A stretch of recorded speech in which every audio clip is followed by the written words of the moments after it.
everyone. We're going to find the intervals of increase or decrease of this function, g of x. Find the local max and min values. Find the intervals of concavity and the inflection points. And then use the information to sketch the graph. And you also may check with your graphing display calculator. So to find the intervals of increasing, we take the first derivative and determine where f prime of x is positive, that means it's increasing. F prime of x is negative, that's where it's decreasing. So first we have to take the first derivative of g. And you just multiply the 2/3 times 5, so you get 10/3 x to the negative 1/3 minus, and then for this piece, that's going to be negative 10/3 x to the 2/3. All right, and then let's factor out our smallest number. So we're going to factor out 10/3 x to negative 1/3, and that's going to give us 1 minus x. So when you look at this, we set this to 0. We want to know where it is positive or negative. Notice that if you rewrite this as 10 times 1 minus x, and then you have 3x to the 1/3, or cube root of x, it's not defined at x equals 0. But the first derivative test really doesn't affect that because our function is continuous. So we can still use the 0. Now what I'm going to do is use a sign graph, and we want to determine where this is positive and where it's negative, also negative. So we do a little sign graph, and I'm going to put 0 and 1, because if you put this at 0, you get x is 1. And then it's not defined at x equals 0, so that's also a critical number. So our critical numbers is x equals 1, x equals 0. So put 1 and 0, or 0 and 1. And then just plug in some values and see where it's going to be positive and negative. So if I plug in negative 1 here, this could be negative here, positive here. So that's going to make it negative. If I plug in 1/2, I'm going to get positive and positive. So this is going to be positive. And if I plug in, say, 2, if I plug in 2 in here, I'm going to get negative and negative, which makes negative. So that means from negative infinity to 0, it's decreasing. And then from 0 to 1, it's increasing. And from 1 to infinity, I'll go ahead and make this infinity here. To infinity, it's decreasing. All right, so those are the intervals of increasing and decreasing. Now, you can clearly see that this is a local minimum, local maximum. So if you plug in the values, you're going to get f of 0 equals 0, and f of 1, that's just going to give you 5 times 1 minus 2 times 1, so that equals 3. So at 0, 0, that's going to be a local minimum. And at 1, 3, that's going to be a local maximum. All right, now we have to take the second derivative test. So we'll do that. And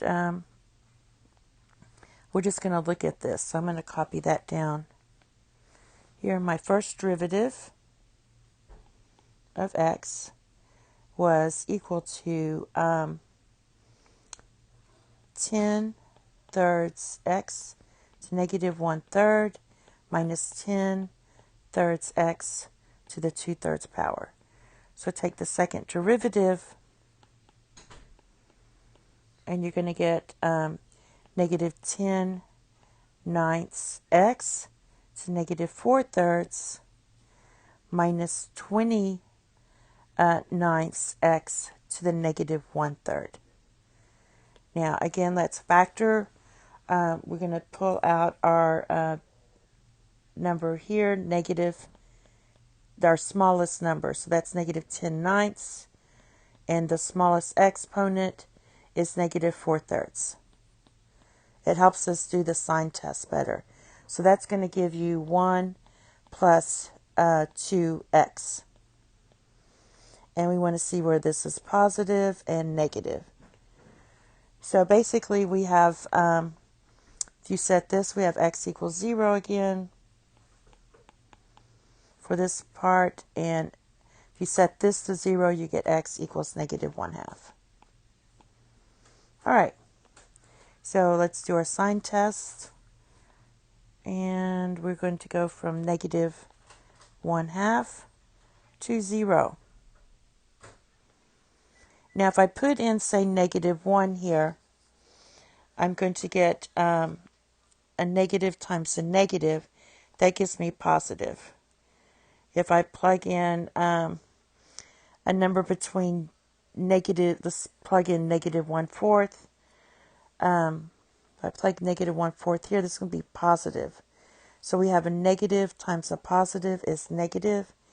And if I plug in 1, I'm also going to get a negative times a positive.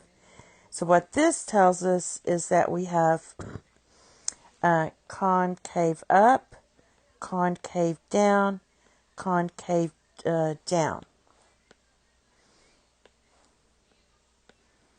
Now, that means that from negative, our interval is negative infinity to negative 1/2 is concave up, and negative 1/2 to infinity, we just can go use this whole thing here.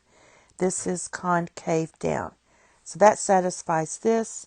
And now we have to find the inflection point, which is the change from where it's going concave up to concave down. And that occurs at negative 1/2.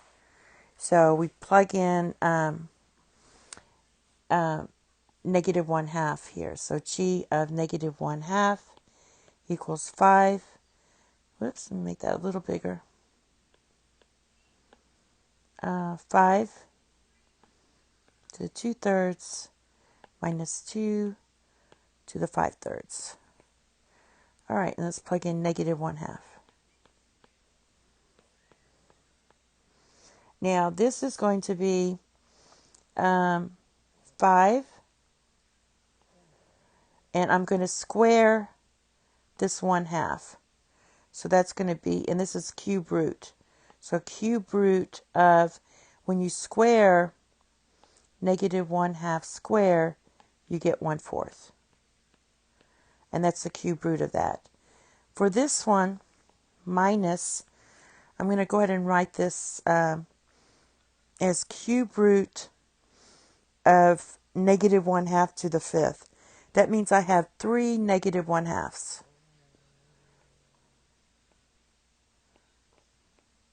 I mean, not 3, but 5.